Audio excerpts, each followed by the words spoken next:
البناية كانت الطوابق نص خلاها ننجرها يعني النص هذاك وهذا النص فتحوا شارع.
Mosaico de muerte y destrucción, donde además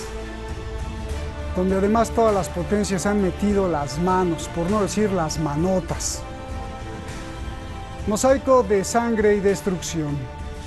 La sangre misma ha goteado en todos los rincones. Han pasado 9 años y millones de personas como usted, como yo, no solo sufren el miedo y la amenaza del coronavirus, sino también el misil, la bomba y el cuchillo del terrorista, y por si fuera poco, los deseos ocultos de muchos, y hasta una ley que se llama César. ¿A dónde irá a parar toda esa gente que ha conmovido al mundo entero? ¿Esos niños sin piernas o esos niños sin padres? Soy Roberto de la Madrid y esta noche, desde una de las regiones clave de la historia mundial, usted lo sabe, detrás de la razón.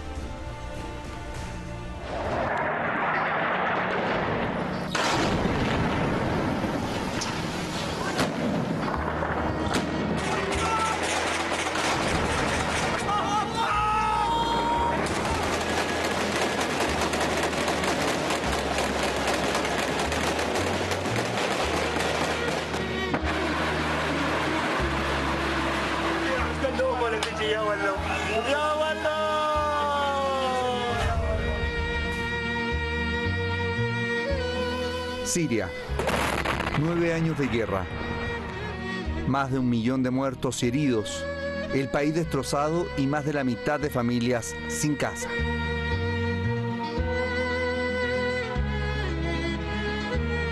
$13 millones de desplazados. Su casa es la tierra y su techo la tienda de campaña.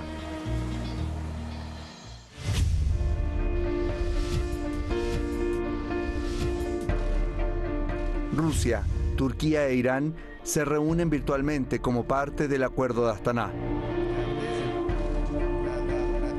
Denuncian 3 cosas.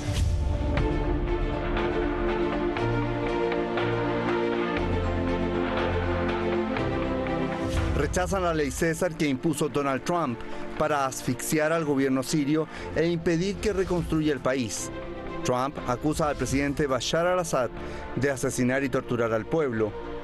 La tachan de ilegal, ilegítima y contraria a las normas internacionales. Свое негативное влияние оказывают и санкции, введенные в отношении Сирии, в обход Совета Безопасности ООН. То есть нелегальные, по сути дела, и незаконные санкции. Несмотря на это и на призыв Генсекретаря ООН к смягчению санкционного давления в условиях пандемии, и в Вашингтоне, и в Брюсселе принято решение продлить restricciones против Дамасco. También piden que salgan todos los países de Siria, sobre todo Estados Unidos.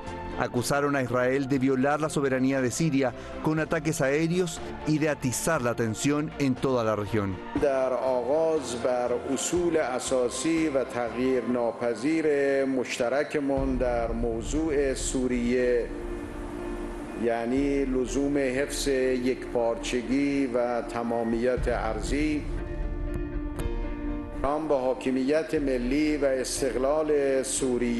Precisan que la acción militar no soluciona nada e insisten en un diálogo político entre los sirios. جمهوری اسلامی ایران معتقد تنها راه حل بحران سوریه سیاسی است و راه حل نظامی نخواهد داشت.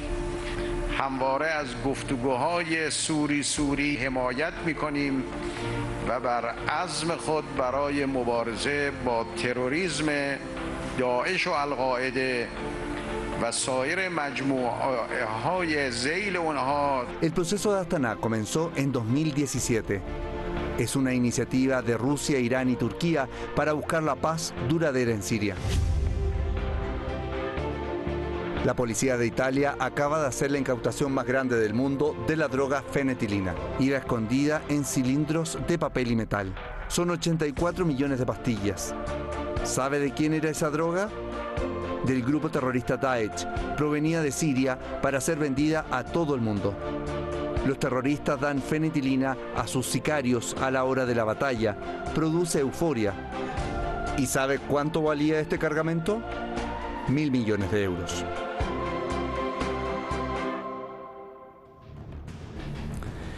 Tan solo un cargamento, imagínese usted, dicen que es el más grande de la historia incautado. Muchísimas gracias al equipo de Detrás de la Razón y muchísimas gracias a usted también, sobre todo a usted, porque ha estado de verdad ahí como atalayas o atalaya.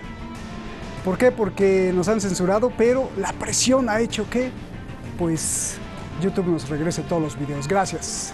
Vamos directamente con nuestros invitados, ya los tenemos ahí en el video wall, usted lo conoce muy bien, el maestro Lajos Azdi, analista político, analista internacional, experto en inteligencia militar, y para qué le sigo porque no voy a acabar nunca. Gracias, Lajos, allá en Puerto Rico. Daniel Lobato, pues también lo conoce usted, analista internacional y un gran activista que levanta la mano y denuncia las atrocidades de las élites que controlan o quieren controlarnos. Gracias, Daniel. Ayúdenme a los dos, por favor. Tengo muchísimas preguntas y muy poquito tiempo. Daniel, comienzo contigo. A ver, Donald Trump, en medio de la pandemia de coronavirus, firma la ley César para asfixiar económicamente al gobierno sirio. Alega que asesina a su pueblo. Las sanciones, además, afectan a los vecinos que ayudan a la reconstrucción. Irán, Rusia y Turquía señalan que esa ley César es en realidad un gran acto terrorista. Dame tu análisis, por favor. Muchas gracias por la invitación, Roberto. Un saludo a Lajos, a toda la audiencia, un abrazo a todo el equipo de Hispan TV también. Disculpad, no tengo micro, espero que se me escuche bien, espero que el audio, intentaré forzar un poco la voz. A ver.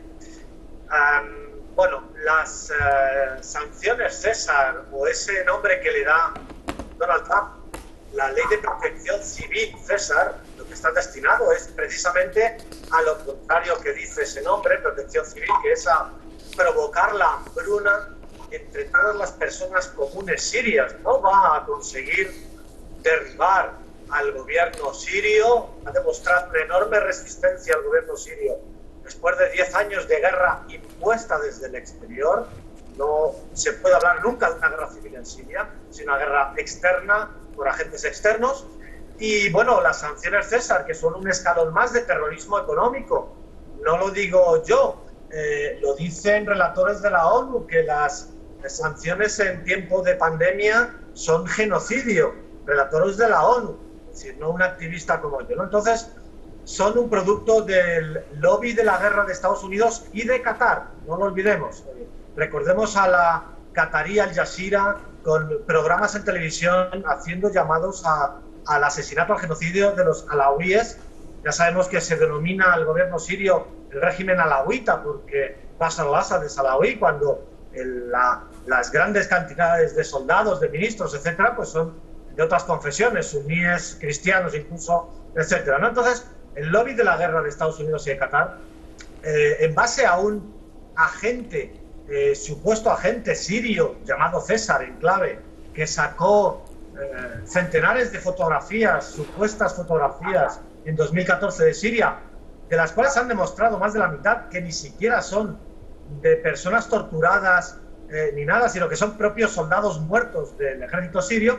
Pues en base a eso que dice Trump, que está torturando a su pueblo, unas fotos ya muy viejas de 2014 y que se han demostrado muchas son falsas, pues eleva el listón del terrorismo económico destinado, como digo, lo estamos viendo ahora con la caída en picado de la libra siria a unos niveles, a un pozo sin fondo, junto con la moneda libanesa también, pues destinado a la hambruna y a que todo el país sucumba, pues como Yemen, a una catástrofe humanitaria en mayor grado aún, ¿no? No solo la pandemia, Bien. como tú recordabas, sino 10 años de guerra.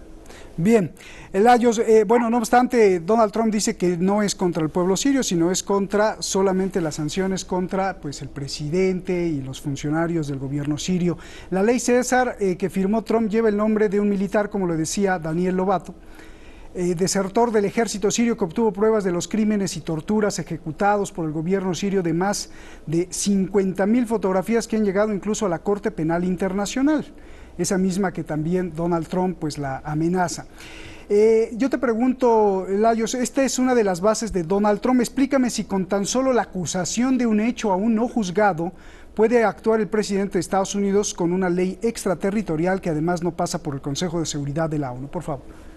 Bueno, sí, Estados Unidos está acostumbrado como la superpotencia, la única que queda con la caída de la Unión Soviética a fines del siglo XX, a hacer básicamente lo que le da la gana, y tiene claro el apoyo de aquellos miembros de la comunidad internacional que son realmente sus satélites. Se vio, por ejemplo, con el reconocimiento de Guaidó como presidente, todos esos 50 y tantos países, bueno, ahí tienes un grupo de esos que yo llamo satélites que bailan al son de Estados Unidos por los motivos que sean económicos, estratégicos, militares, de todo un poco.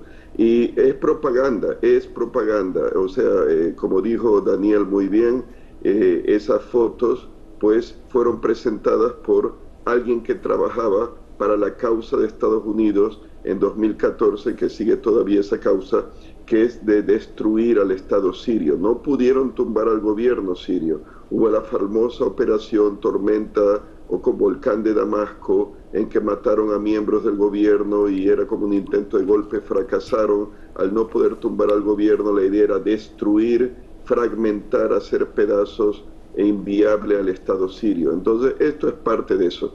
Y bueno, tengo entendido que la ley César, llamada por este desertor, como ustedes han dicho, no, al parecer no se va a aplicar, lo que he leído al menos, íntegra, sino que fragmentos han sido incluidos en la ley de autorización de defensa para el 2020, o sea, el presupuesto de defensa de Estados Unidos. Y ahí está, pues sí, las sanciones al presidente sirio, Bashar al-Assad, a su mujer, miembros de su entorno, pero hay algo muy interesante que parece que ataca al sector energético de Siria, ataca la infraestructura, que es reconstrucción, un país destruido, no solo por los terroristas, apoyados por Estados Unidos, pero también por los llamados bombardeos de la coalición anti-Daesh, que en mi opinión era una excusa para destruir al país sobre pretexto que estaban acabando, bombardeando a un Daesh que fue creado por ellos. Entonces, otra de esas sanciones es contra el mantenimiento de equipo militar. Claro, para poder defenderse Siria tiene que mantener ese armamento. Entonces, si hay sanciones contra ellos, como para decir que no pueda ser capaz, si está de por medio Estados Unidos, de defenderse y que caiga el gobierno. Es de mala fe, es una cuestión de propaganda, es mentira, es falso lo que los americanos están promoviendo.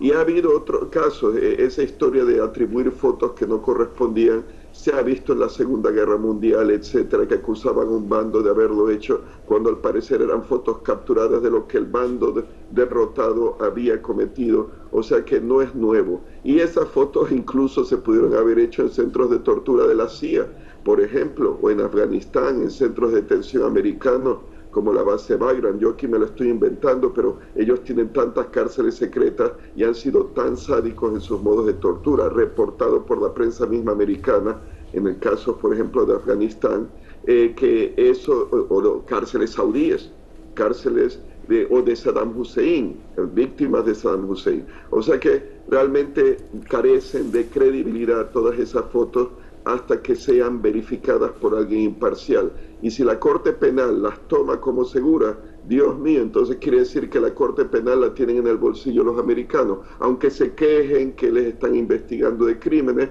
pero realmente ya se ve quién es el que pesa. Y ahí es donde venimos a un debate, unipolaridad versus multipolaridad. En la reunión de Astana, Rusia, Irán y Turquía estarían, digamos que, tratando de entenderse como parte de un mundo multipolar al margen de Estados Unidos. Bien. A ver, Daniel, dos cosas. Vladimir Putin dijo que la nación siria debe decidir por sí sola, fuera extranjeros. Pero pues esto parece un gran dilema, porque si bien para el gobierno sirio Rusia e Irán no son invasores porque están a petición del gobierno, para los opositores sirios, que también son sirios, la visión es diferente. ¿Cómo resolver todo esto? Esa es una. Y dos, piden sacar también a las manos extranjeras, sobre todo a Estados Unidos. ¿Cómo? ¿Convenciendo a Donald Trump o a patadas por la fuerza? ¿O cómo? Porque ya van 9 años. Bueno, para empezar, no es creíble que se reúnan. Ayer se reunieron Irán, Turquía y Rusia. No es creíble que se reúnan 3 países que tienen tropas o milicias o elementos militares en el país para acabar diciendo que la solución no es militar y que tendrá que ser una solución intrasiria. Asimismo, falta el cuarto país, Estados Unidos, que en esto es menos hipócrita, es un parásito introducido desde 2014, enquistado ahí en el noreste de Siria, que nadie le ha invitado, como Turquía tampoco, y que por lo menos ni siquiera se presta a decir eso, ¿no? Entonces, aún así, aunque vaya mi crítica a los 4 países que en estos momentos tienen tropas suyas propias o agentes militares propios, como son Rusia, Irán, Turquía y Estados Unidos, no voy a ser, a pesar de todo, equidistante y no voy a decir todos son igual, en absoluto. Solo digo mi paradoja de que 3 países que tienen efectivos militares en Siria digan que la solución no es militar y que corresponde a ser una solución intrasiria de diálogo político.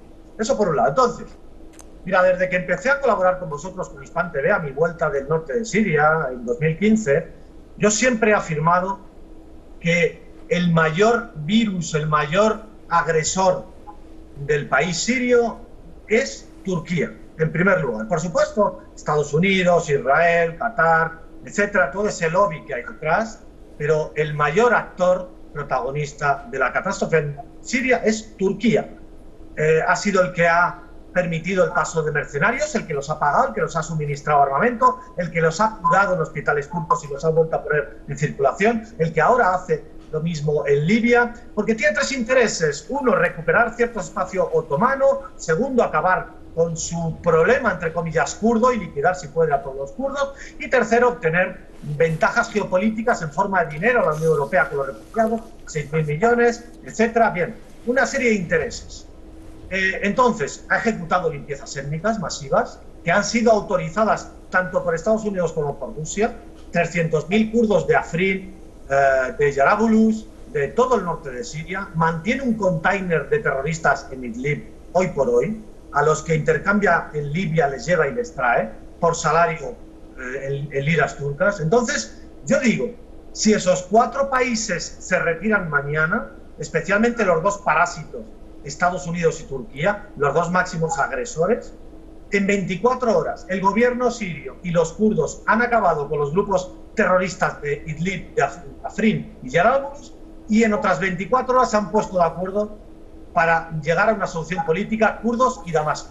Eso lo firmo yo porque lo firman los kurdos y lo firma Damasco. Ahora, en esta situación de tablas perpetuas, en la que yo no me retiro porque el otro no se retira, y yo tampoco me voy porque el otro no se va, y entre medias llega Israel y bombardea, y entre medias sigue Estados Unidos quedándose allí, no por el petróleo, porque el petróleo sirio es absolutamente ridícula, la producción de petróleo sirio, por lo que se queda Estados Unidos allí anidada como una serpiente, es por el eje entre Teherán y Beirut, por bombardear la frontera de Abu Kamal, como hemos dicho muchas veces, por ese eje. Entonces, ese es el problema, que estamos en un jaque perpetuo, una especie de tablas. Yo no me retiro porque ellos no se retiran. Si se retiran los 4 países mañana, que tienen tropas, los sirios, estoy convencido, Damasco y kurdos, llegan a una solución en 24 horas. Bien.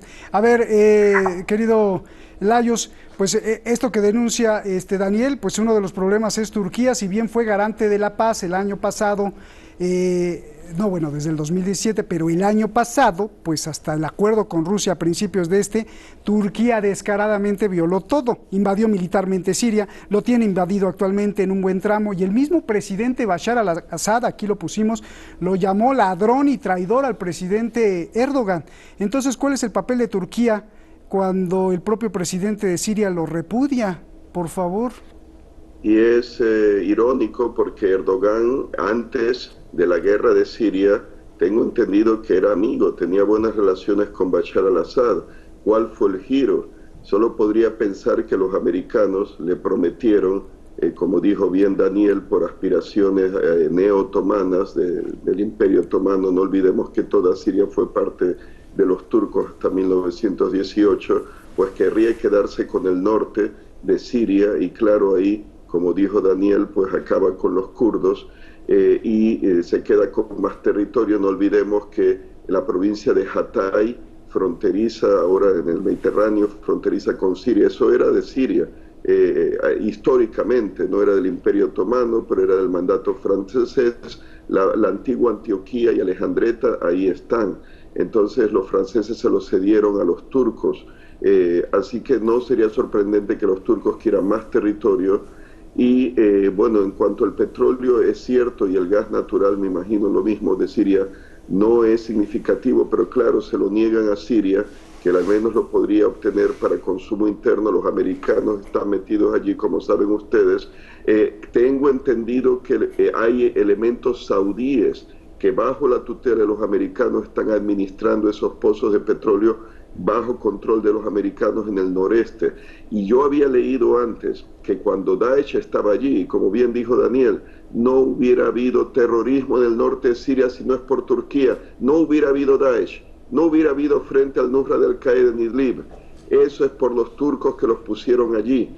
Y claro, no solo ellos, confabulados con los saudíes. Pero entonces, ¿qué tiene Turquía con tu experiencia militar y de inteligencia, Larios? ¿Qué tiene Turquía? Porque Turquía pues amenazó a Putin, amenazó a Trump, le tiró unos aviones Sukhoi a Rusia, volvió a amenazar a Donald Trump, hizo lo que quiso. ¿Cómo le hace? Es como un caballo desbocado. Él, digamos que Erdogan creo que se cree que él, pues, cuando le conviene bailar con uno de los otros, lo hace. Y cuando quiere cambiarle, considera que conviene cambiar pareja, lo hace con otro. Mira, por ejemplo, el tema de los misiles antiaéreos S-400 con Rusia, a comprarlos. Y los rusos se lo habrán vendido para crear una división entre los dos poderosos aliados de la OTAN, Estados Unidos y Turquía, y dejar a Turquía fuera del programa del avión invisible, el radar F-35. Ahora los turcos hablan de venderle lo que los rusos les han entregado hasta ahora de esos sistemas S-400 a Estados Unidos, y dicen que el Senado americano ha aprobado un proyecto de ley para comprar esos misiles. Rusia entonces dice que no, pero Rusia también le vende gas natural y le construye un reactor nuclear, y entonces Erdogan había leído que su hijo, o uno de sus hijos, o su hijo, estaba en el tráfico ilegal de petróleo extraído por Daesh de Siria, y que lo llevaban a la costa Incirlik, creo, la costa turca del Mediterráneo, y ahí venían petroleros japoneses a comprar ese petróleo robado. Pero mira en Libia, nuevo neo-otomanismo. Ahora están en Libia ayudando al gobierno que está ligado creo que a la hermandad musulmana en Trípoli, y están en conflicto con los rusos y egipcios que apoyan a Tobruk. Pero parece que el interés turco, aparte de volver a lo que ellos considerarían que fue ellos, petróleo.